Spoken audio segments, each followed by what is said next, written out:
Je m'appelle Mathilde Garonne, je suis animatrice et formatrice et je coordonne aussi le secteur animation des écologistes de Leuzière.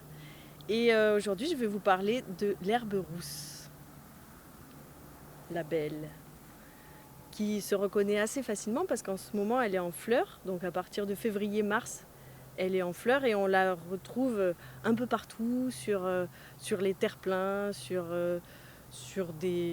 les bords de chemin, sur les bords de route, à côté de la pâquerette, souvent, avec ses fleurs en capitule jaune.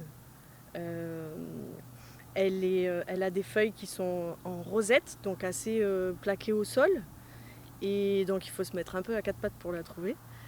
Et donc la forme de la feuille, ça ressemble un peu à la feuille du pissenlit de loin, mais si on se rapproche, elle est assez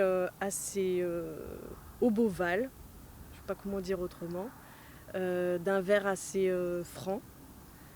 Et le bord de la feuille est denté.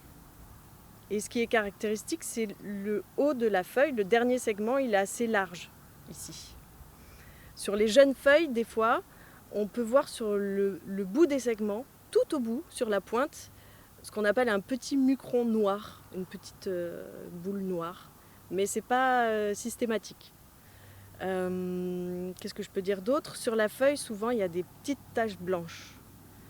Et effectivement, à partir du moment où elle a vieilli un petit peu, où elle a fleuri et tout ça, eh ben, elle va roussir un petit peu. Au goût, elle est assez douce et agréable, pas amère. Donc si jamais vous sentez, même à l'odeur ou au goût, qu'elle est un petit peu amère, là vous pouvez vous dire qu'il y a eu une confusion. C'est peut-être la Crépis foetida, qui est une cousine, mais qui est beaucoup plus amère et pas très agréable au goût. Voilà. Et ben sur ce, je vous souhaite une bonne cueillette et bonne dégustation.